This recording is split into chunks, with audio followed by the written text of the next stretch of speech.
Herkese merhaba. Bugünkü konumuz beslenme dünyasında adeta bir deprem etkisi yaratan Dr. William Davis'in Buğday Göbeği adlı kitabı. Bu kitap, sofralarımızın baş tacı buğday hakkında bildiğimiz, doğru sandığımız her şeyi sorgulatıyor. Gelin bu iddiaların derinliklerine inelim ve kitabın temel argümanları neymiş birlikte bakalım. Evet, yanlış duymadınız. Kitap daha ilk sayfalarından bombayı patlatıyor. Düşünsenize, o sağlıklı diye yediğimiz tam buğday ekmeği var ya, kitaba göre kan şekerimizi sofra şekerinden bile daha fazla fırlatabiliyormuş. Bu, şimdiye kadar bildiğimiz her şeyi resmen alt üst eden bir iddia.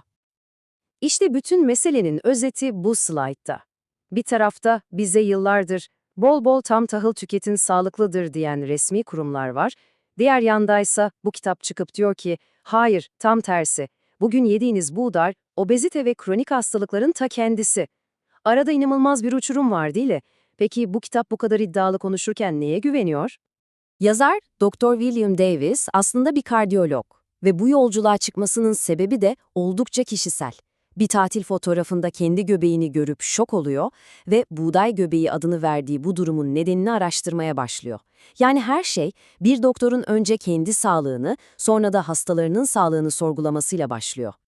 Şimdi gelelim kitabın en temel argümanına. Sorun buğdayın kendisinde değil, son 50-60 yılda geçirdiği inanılmaz değişimde. Yazarın deyimiyle, bugün yediğimiz şey artık buğday değil, adeta bir Frankenstein buğdayı. Yazar bu değişimi anlatmak için çok akılda kalıcı bir benzetme kullanıyor. Diyor ki, günümüz buğdayının genetik yapısıyla o kadar çok oynandı, o kadar çok değiştirildi ki artık orijinal haliyle neredeyse hiçbir alakası kalmadı. Tıpkı sayısız estetik operasyon geçirmiş biri gibi. Dışarıdan aynı isimle anılıyor ama aslında bambaşka bir şeye dönüşmüş durumda. Bu zaman çizelgesi de hikayeyi çok net anlatıyor. Bakın binlerce yıldır soframızda olan buğday, özellikle 1960'lardan sonra ne kadar radikal bir değişime uğramış. Daha fazla ürün versin, hastalıklara dayanıklı olsun diye yapılan o yoğun çalışmalar, onu atalarımızın yediği tahıldan tamamen farklı bir şeye dönüştürmüş. Şimdi burada çok önemli bir ayrım var, altını çizelim. Kitap GDO'dan bahsetmiyor. Hani o laboratuvarda genleriyle oynanan ürünlerden, hayır. Bahsettiği şey bitki ıslahında kullanılan melezleme yöntemi. Ama bu öyle masum bir melezleme değil. Çok agresif, binlerce yeni tür ortaya çıkaran bir süreçten bahsediyor. Ve kitabın can alıcı iddiası da şu: bu kadar yeni ve farklı bitkiyi piyasaya sürdük ama acaba insan sağlığına bir zararı var mı diye yeterince test etmedik. Peki tamam, buğday değişti diyelim ama vücudumuza tam olarak ne yapıyor? İşte şimdi kitabın bilimsel temellere dayandırdığı 3 ana saldırı mekanizmasına göz atacağız.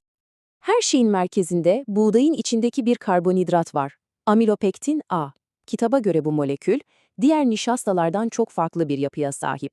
Bu sayede vücudumuz onu inanılmaz bir hızla sindiriyor ve neredeyse anında şekere dönüştürüyor. Sorun sadece karbonhidrat olması değil yani. Ne kadar hızlı ve verimli bir şekilde kan şekerine dönüştüğü. Bu grafik de zaten her şeyi anlatıyor. Bakın, tam buğday ekmeği bile kan şekerini sofra şekerinden daha fazla zıplatıyor. Bu ne demek? Kan şekeriniz aniden tavan yapıyor, vücut panikle insülin salgılıyor, sonra şekeriniz aniden düşüyor. Sonuç, bir anlık enerji, ardından gelen yorgunluk, halsizlik ve acıkma hissi. İşte bu kısır döngü kilo alımının ve birçok hastalığın kapısını aralıyor. Şimdi geldik kitabın en sarsıcı iddialarından birine. Hiç kendinize "ya şu ekmekten, poğaçadan bir türlü vazgeçemiyorum" dediğiniz oldu mu? Kitaba göre bu sizin iradesizliğiniz değil, tamamen kimyasal bir durum. Buğday sindirilirken ortaya çıkan egzorfin adlı morfin benzeri maddeler beynimize gidip adeta bir keyif hissi yaratıyor ve bu etki geçince beyin o hissi tekrar istiyor. Bu da sürekli bir yeme isteği ve adeta bir bağımlılık döngüsü yaratıyor. İnanılmaz değil mi? Buğdayın bir diğer zararı ise glikasyon adını verdiği bir süreçle ilgili. Bunu vücudun içten içe paslanması gibi düşünebilirsiniz.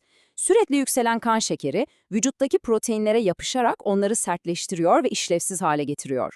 Bu durumda cildimizde kırışıklıklara, gözlerimizde katarakta, damarlarımızda sertleşmeye ve eklemlerimizde artrite yol açarak yaşlanma sürecini resmen hızlandırıyor.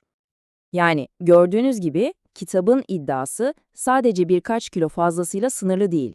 Modern buğdayı tip 2 diyabetten, kalp hastalıklarına, romatoid artrit gibi otoimmün rahatsızlıklardan akneye, hatta beyin sisine kadar uzanan dev bir hastalıklar zincirinin merkezine koyuyor. Peki, bu kadar sorundan bahsettikten sonra kitap bir çözüm sunuyor mu? Elbette.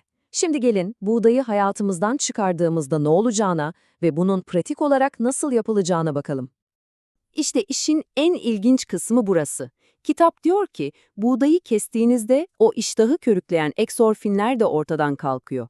Bunun sonucunda insanlar hiç farkında olmadan, kendilerini zorlamadan günde ortalama 350-400 kalori daha az yemeye başlıyor. Bu da ne demek? Zahmetsiz kilo kaybı. Bu tablo aslında her şeyi özetliyor. Buğdaysız hayat bir yoksunluk diyeti değil, bir yer değiştirme programı. Amaç, işlenmiş buğday ürünlerini çıkarıp yerine bol bol sebze, sağlıklı yağlar, protein kaynakları, kuru yemişler gibi gerçek ve besleyici gıdaları koymak. Yani amaç aç kalmak değil, doğru beslenmek. Yalnız dikkat, buğday sadece ekmekte, makarnada, börekte yok. Bazen hiç ummadığınız yerlerden çıkabilir. Hazır çorbalar, salata sosları, soya sosu, hatta bazı dondurmaların içinde bile buğday olabiliyor. O yüzden etiket okuma alışkanlığı kazanmak bu süreçteki en kritik adımlardan biri.